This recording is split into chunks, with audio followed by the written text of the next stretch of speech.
You see, as we take a moment to look at these things, which is really a self honesty that says, wait, what's really going on here?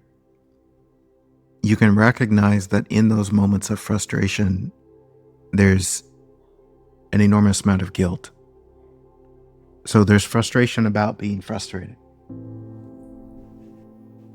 which creates this sort of resistance to your experience. And I hope that's what's seen, is that if you're frustrated, it's okay that you're frustrated, which is almost like extending a permission for you to be honest rather than trying to hide it, rather than trying to cover it up. And then also share that honesty with your kids, especially when we can also notice in these times, oh, it's not really about them. I see that I have this fear that it means I'm not enough as a mom. I'm afraid of what this means about me.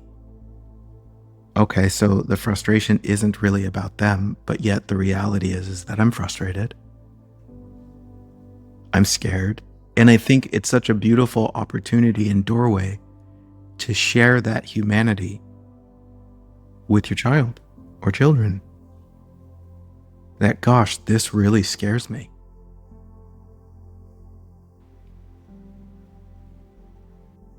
There's not a right or wrong way of going about it. We're just introducing more honesty.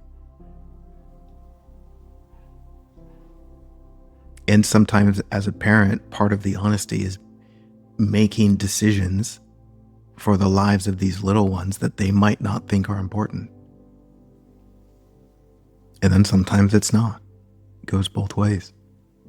There's a time and place for it all. But also what I think you'll find is that the more we introduce honesty and humanity, it'll help you make wiser choices. Like choices that aren't fueled by a fear, but more fueled by the love, a deep caring.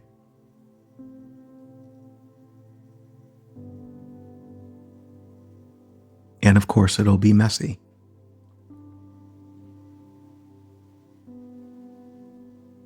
I think really what is missed is that when we don't allow ourselves to be human, then we don't allow ourselves to be honest about being human, which in the role of parenting tells the child it's not okay to be human.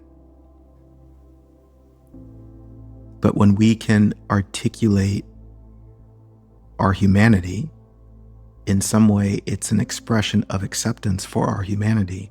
And they learn that, oh, it's okay.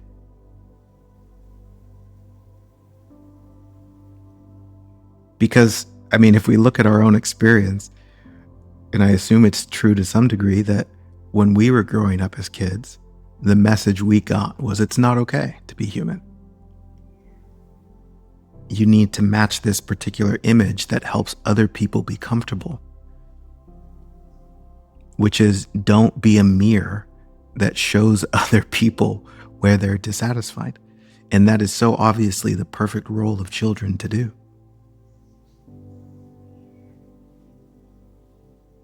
Is to bring out of you your fears and insecurities.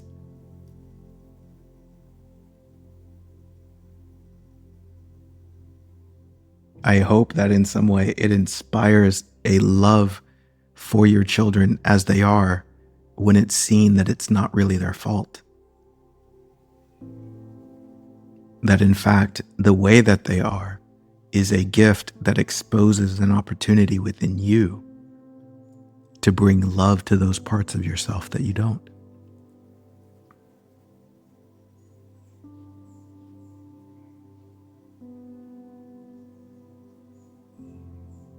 It's very much like looking back at a painful experience you went through, but you grew so much from it. And you had no idea what a blessing it was. And then you fall in love with that experience. Like, gosh, I'm so thankful for that.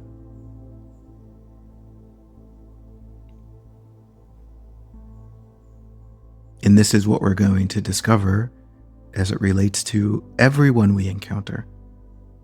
Gosh, I'm so thankful that people are people. I'm so thankful that people don't do what I want them to do. I'm so thankful life is exactly the way that it is, because it's been set up to be the perfect mirror that I need to see the truth of what I am.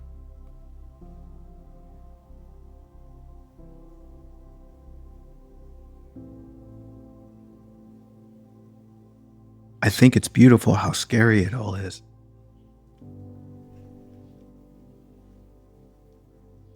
Because in one way, yeah, it really exposes that who you think you are is not enough.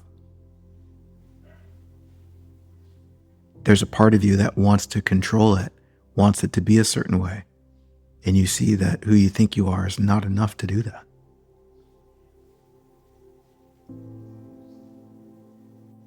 And that terror in the truth of things points you to surrender to the truth of things. You know, again, in a religious way that could be twisted, it really points to a truth in the fear of God. Like it could be said that the only thing you should fear is God. And it's said because that's the truth. The only thing you do fear is God, which is the truth.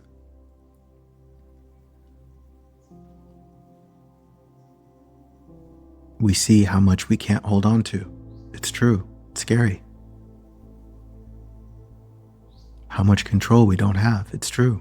It's scary.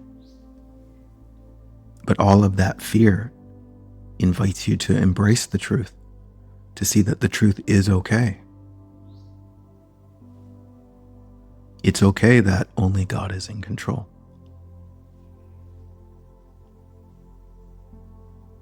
It's okay that you don't know.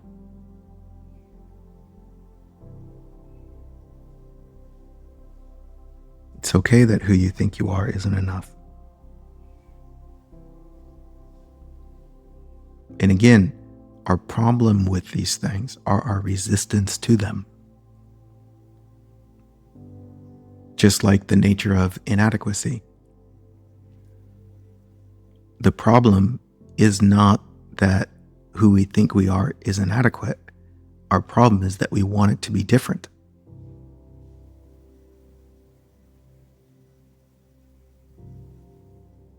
And this speaks so much to the image of the devil that's trying to be God.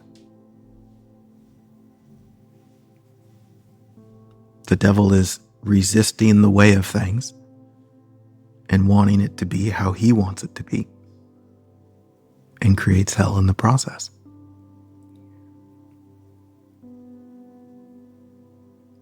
And is that not just the perfect symbology of what's going on inside of us?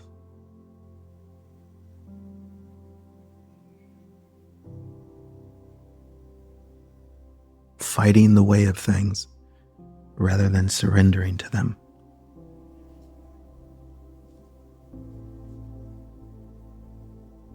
It's like wanting the world to be different. Good luck.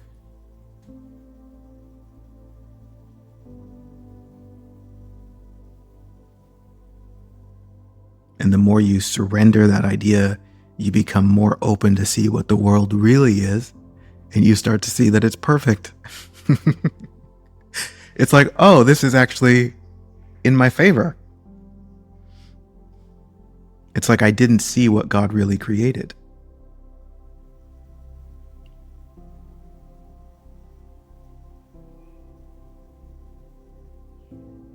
I love that you say, I want a clean slate.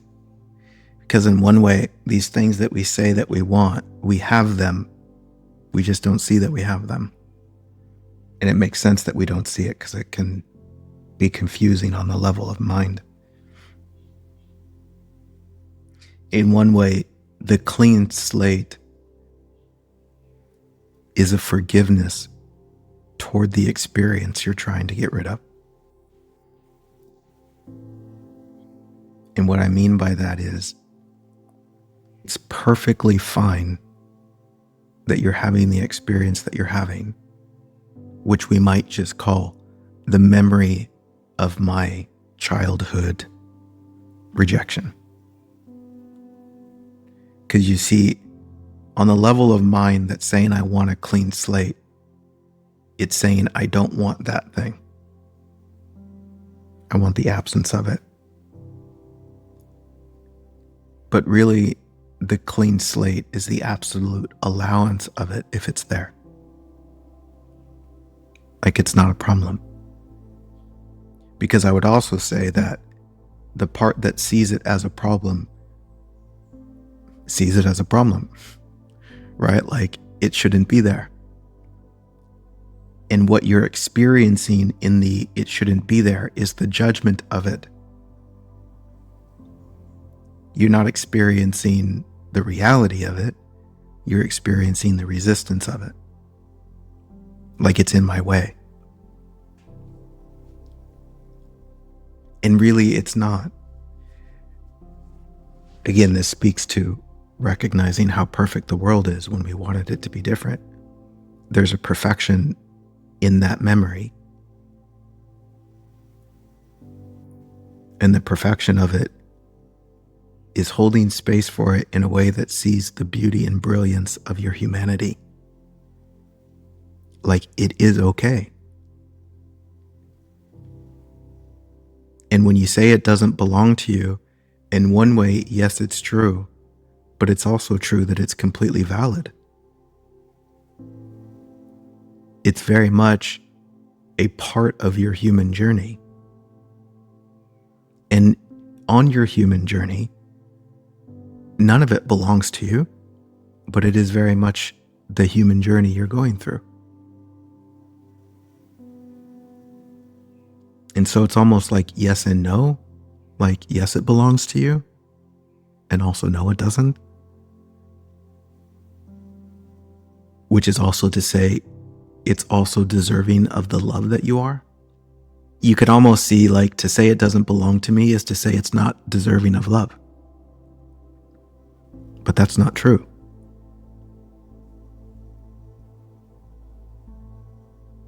It also speaks to just a profound acceptance for the journey that we've been on and the experiences that we've collected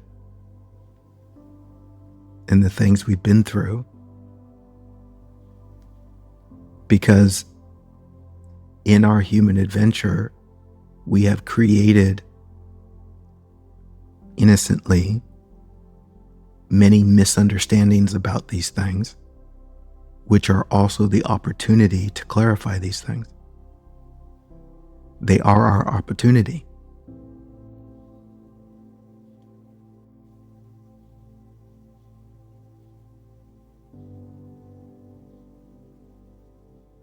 Everyone's childhood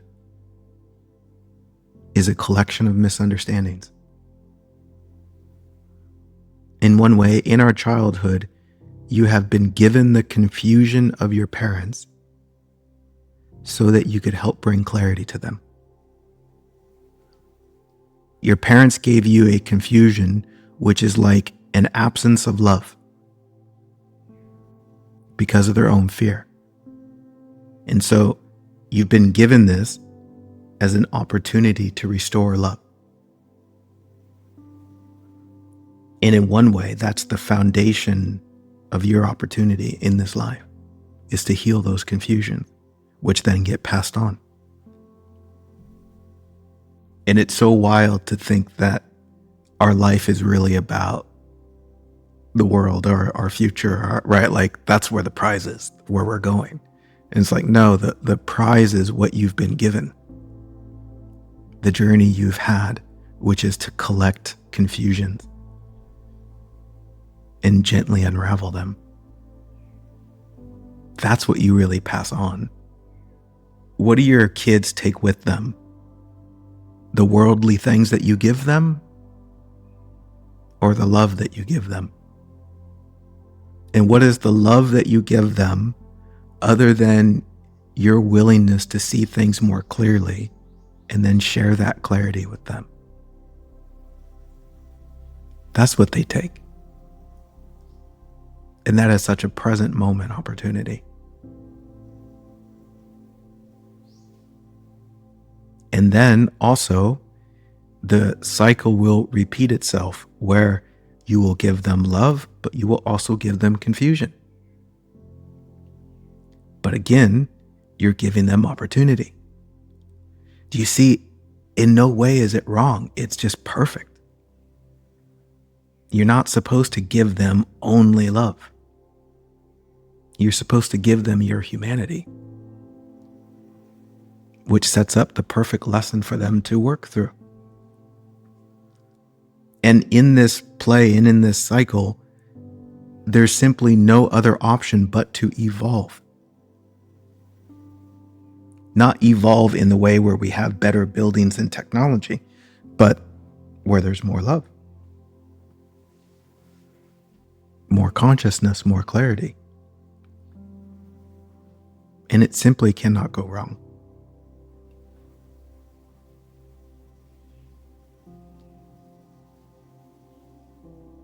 And to see that it simply cannot go wrong brings us back to a gentle invitation to just trust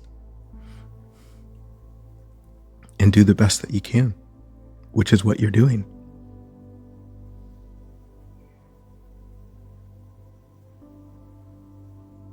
Which again, for me, what I see in this moment invites the humility, right? Especially with your children. It's like, wow, I'm doing the best that I can. This is hard sometimes. But underneath all of the difficulty, underneath me in appearance getting it wrong, what is profoundly obvious is that I love you. And that's the core of it. That's the heart of it. Is yeah, I get lost. I lose my shit. But something that is beyond doubt is I love you.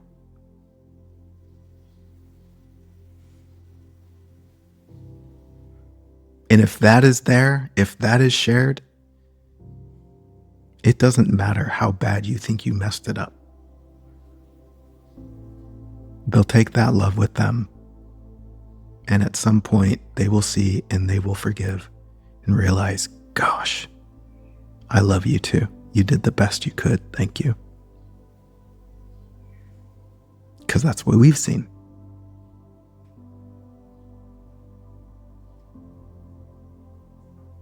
It's all forgiven, and it's playing out exactly how it needs to play out.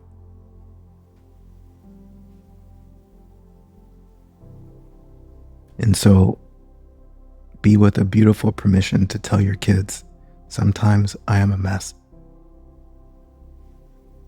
but I absolutely love you. And what they hear is, so you're telling me it's okay to be a mess sometimes?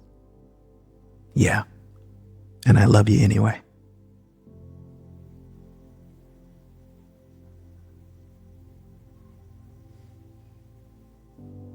How obvious is it that this whole thing is about love? My God. The phrase, God is love, makes a lot of sense right now.